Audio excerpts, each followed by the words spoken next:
नमस्कार, मैं प्रांशी राठौर और आप देख रहे हैं नेक्स्ट 9 न्यूज। महाराष्ट्र की सियासत इस वक्त देश के केंद्र में लगातार चर्चा का विषय बनी हुई है। बीते साल जून के महीने में हम सभी ने देखा कि 29 जून की रात लाइव आकर ऐलान कर दिया गया शिवसेना के प्रमुख रहे उद्धव ठाकरे की तरफ से किस तरह से रातों रात महाविकास अघाड़ी की सरकार गिर गई महाराष्ट्र में। और आज देखा जाए शिवसेना दो गुटों में बटी हुई है। दोनों ही गुट यहाँ पर शिवसेना पार्टी के नाम और चुनाव चिन्ह को लेकर जंग लड़ रहे हैं। सुप्रीम कोर्ट में ये सियासी जंग जारी है। ऐसे में सभी को इंतजार है कि सुप्रीम कोर्ट से यहाँ पर क्या कुछ आखिरी फैसला सुनने को मिलेगा, क्योंकि देखा जाए 17 फरवरी के दिन जब चुनाव आयोग ने अपना अंतिम आदेश दिया कि शिवसेना पार्टी का जो नाम है, जो चुनाव चिन्ह है, वह मौजूदा मुख्यमंत्री एकनाथ शिंदे गुट के हवाले किया जा रहा है। एकनाथ शिंदे जिन्होंने ठीक 29 जून से दूसरे दिन 30 जून के दिन मुख्यमंत्री के तौर पर शपथ ग्रहण की और आज बीजेपी के समर्थन से वह राज्य में अपनी सरकार चला रही है। ऐसे में देखा जाए ना सिर्फ शिवसेना पार्टी के नाम और चुनाव चिन्ह को लेकर सुप्रीम कोर्ट में सुनवाई जारी है, बल्कि दूसरी ही तरफ देखा जाए तो सुप्रीम कोर्ट में इस वक्त 16 विधायकों की अयोग्यता पर भी सुनवाई जारी है। और इस बीच यहाँ पर उद्धव गुट की तरफ से सीनियर एडवोकेट कपिल सिब्बल ने खुलकर अपनी बातें रखी हैं। कपिल सिब्बल यहाँ पर साफ तौर से जस्टिस डीवाई चंद्रचूड़ के सामने अपनी बात रखे हैं। एक बार फिर से उन्होंने दलीलों को पेश किया और साथ ही साथ जो महाराष्ट्र में राज्यपाल रहे हैं भगत सिंह कोश्यारी को लेकर सवाल खड़े कर दिए। ऐसे में कपिल सिब्बल की इन तमाम बातों का जवाब देते हुए जस्टिस चंद्रचूड़ भी नजर आए हैं। क्या कुछ यहाँ पर दलीलें रखी गई और कैसे यहाँ पर जस्टिस चंद्रचूड़ ने भी यहाँ पर तमाम सवाल पूछे हैं, ये आपको जानकारी देंगे।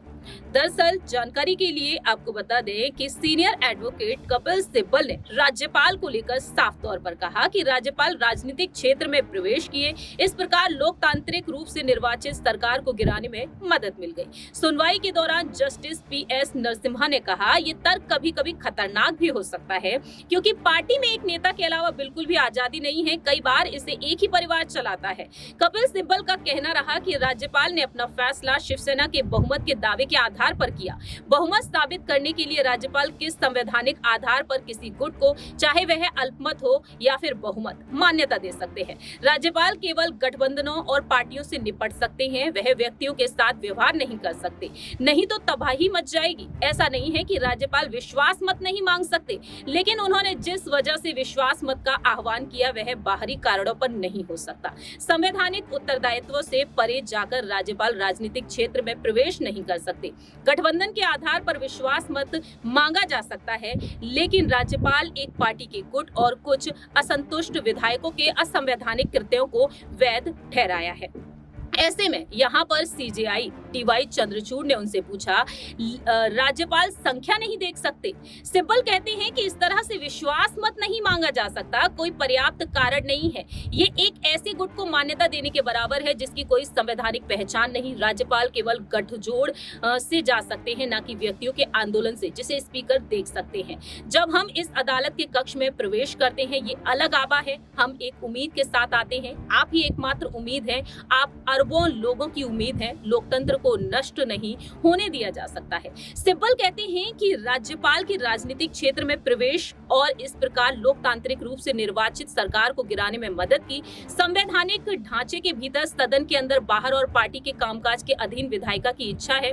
विधायिका और राजनीतिक दल के बीच संबंधों में राजनीतिक दल की प्रधानता होती है। इसमें गुटबाजी के लिए कोई जगह नहीं है। अगर सारी शिवसेना बीजेपी के पास गई है तो फिर फ्लोर टेस्ट के लिए राज्यपाल बुलाते हैं, लेकिन अगर बीजेपी के 50 सदस्य केंद्र शासित प्रदेश का समर्थन करते हैं तो क्या फ्लोर टेस्ट होगा? कपिल सिब्बल यहाँ पर ही नहीं रुके, बल्कि उन्होंने आगे कहा कि यही आया राम गया राम का सिद्धांत हमने छोड़ दिया। ये लोकतंत्र के लिए घातक है। उनके द्वारा पेश किए गए जो प्रस्ताव है संवैधानिक कानून के बेबुनियादी सिद्धांतों के विपरीत है। वही विधायक की राजनीतिक दल की प्रतिनिधि होने के अलावा कोई पहचान नहीं होती है। गवर्नर के जो कृत्य होते हैं वह यहाँ पर गुट के असंवैधानिक कृत्यों पर एक प्रीमियम रखा, जिसमें उन्हें सरकार गिराने की अनुमति मिली। आप लोकतंत्र को अशिष्ट और कठोर फैशन में अस्थिर नहीं नहीं होने दे सकते। वह किसी गुट के आधार पर विश्वास मत नहीं मांग सकते। विश्वास मत के लिए आह्वान गठबंधन पर आधारित है। लेकिन यहाँ पर साफ तौर पर PS नरसिम्हा ने कह दिया कि ये तर्क कभी कभी खतरनाक हो सकता है, क्योंकि पार्टी में एक नेता के अलावा बिल्कुल भी आजादी नहीं है। कई बार इसे एक परिवार चलाता है। फ्रेम में किसी और के आने की कोई गुंजाइश नहीं है। आप ये कहने के लिए संविधान की व्याख्या कर रहे हैं, ये किसी विधायक के लिए संभव नहीं है। लेकिन कपिल सिब्बल कहते हैं कि राज्यपाल अब पार्टी के अंदर विवाद को देख रहे हैं। वह पार्टी के भीतर के विवादों को नहीं देख सकते हैं। ना तो राज्यपाल और ना ही न्यायालय स्पीकर के कार्यों पर अतिक्रमण कर सकते हैं। स्पीकर का काम जारी रखना चाहिए। राज्यपाल केवल विधायक दल से ही निपट सकते हैं। वह एकनाथ शिंदे को उठाकर ये नहीं कह सकते कि अब आप मुख्यमंत्री बन जाइए। यानी कि यहाँ पर साफ तौर पर कपिल सिब्बल ने कह दिया कि आखिरकार किस हक से राज्यपाल ने यहाँ पर ये फैसला ले लिया। दूसरी ही तरफ उनका कहना यहाँ पर साफ तौर पर रहा कि सुप्रीम कोर्ट इस मामले में दखल दे। अगर ऐसा नहीं होता है तो हमारा लोकतंत्र खतरे में पड़ जाएगा, क्योंकि कोई भी सरकार जीवित नहीं रह पाएगी। इस अदालत का इतिहास संविधान के मूल्यों के उत्सव का रहा है। ADM जबलपुर जैसे कई मौके आए हैं जो इस अदालत के वर्षों से किए गए कार्यों से मेल खाते हैं। तो इस अदालत के इतिहास में एक पल रहा है जहां लोकतंत्र का भविष्य निर्धारित होगा। मुझे पूरा यकीन है कि इस अदालत के दखल के बिना हमारा लोकतंत्र खतरे में पड़ जाएगा, क्योंकि किसी भी सरकार को जीवित नहीं रहने दिया जाएगा। कपिल सिब्बल ने डंके की चोट पर अपनी बातें रख दी अब सुप्रीम कोर्ट में। अब यहाँ पर देखा जाए, इंतजार इस बात का किया जा रहा है कि कपिल सिब्बल की इन दलीलों से क्या वाकई में जस्टिस DY चंद्रचूड़ प्रभावित होते हुए नजर आएंगे? क्या वाकई में उद्धव ठाकरे को अपनी पार्टी का नाम और चुनाव चिन्ह एक बार फिर से मिल जाएगा? क्योंकि दावे यहाँ पर वह बार बार कर रहे हैं। चुनाव आयोग ने जो फैसला लिया था, वो फैसला उन्होंने बहुमत के आधार पर लिया था। 39 विधायकों के साथ एकनाथ शिंदे ने बगावत की थी, और एकनाथ शिंदे आज 39 विधायकों के साथ तमाम बड़ी बड़ी चुनौतियां दे रहे हैं। दावे तो ये तक किए गए कपिल सिब्बल की तरफ से कि 16 विधायकों की अयोग्यता पर जब तक फैसला नहीं सुनाया गया सुप्रीम कोर्ट की तरफ से, तो भला यहाँ पर चुनाव आयोग ये फैसला कैसे सुना सकता है? पहले अयोग्यता पर सुनवाई हो जानी चाहिए थी, उसके बाद शिवसेना पार्टी का नाम और चुनाव चिन्ह पर सुनवाई होनी चाहिए थी।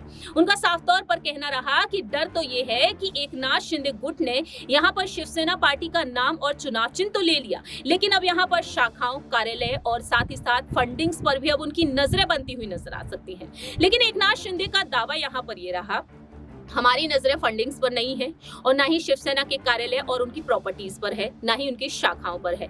बाला साहेब ठाकरे जी की रणनीतियों पर वह चलना चाहते हैं, और बाला साहेब ठाकरे जी की रणनीतियों पर वह विशेष रूप से ध्यान दे रहे हैं। ऐसे में देखा जाए तो कपिल सिब्बल ने जो दलीलें रखी, उन दलीलों के मुताबिक क्या वाकई में उद्धव गुट को यहाँ पर जीत मिल जाएगी? ये देखना काफी ज्यादा दिलचस्प होगा, क्योंकि रश्मि ठाकरे ने तमाम कोशिशें की थी। जब गुवाहाटी पहुंच गए थे एकनाथ शिंदे अपने गुट के साथ, उन्होंने उन विधायकों की पत्नियों को फोन किया था, उनसे संपर्क किया था कि अपनी अपनी पतियों को मनाइए और एक बार फिर से मातोश्री वापस लेकर आइए। लेकिन आज जो स्थिति है, उस स्थिति के मुताबिक यही सामने आ रहा है कि कहीं ना कहीं अब यहाँ पर उद्धव गुट के जो बाकी के कुछ विधायक हैं, वह शिंदे गुट की तरफ रुख कर सकते हैं। शिंदे गुट का ऐसा दावा है। देखना यही दिलचस्प होगा कि क्या वाकई में यहाँ पर अब उद्धव गुट की तरफ से जो वकील हैं, जो दलीलें रख रहे हैं, उन दलीलों से यहाँ पर उद्धव ठाकरे को जीत मिलेगी या फिर नहीं? क्या वाकई में अयोग्यता के जाते ही यहाँ पर अल्पमत में जो सरकार आएगी एकनाथ शिंदे की, क्या उसके चलते सरकार गिर जाएगी? क्योंकि अजीत पवार, शरद पवार का कहना यही रहा कि यह सरकार जल्द ही गिर जाएगी। लेकिन आप यहाँ पर एकनाथ शिंदे बीजेपी के फैसलों से कितना सहमत है, या फिर उद्धव ठाकरे के फैसलों से आप सहमत हैं, या बता सकते हैं कमेंट सेक्शन में। फिलहाल के लिए हम चलते हैं, बाकी की तमाम अपडेट्स के लिए आप देखते रहिए नेक्स्ट 9 न्यूज़।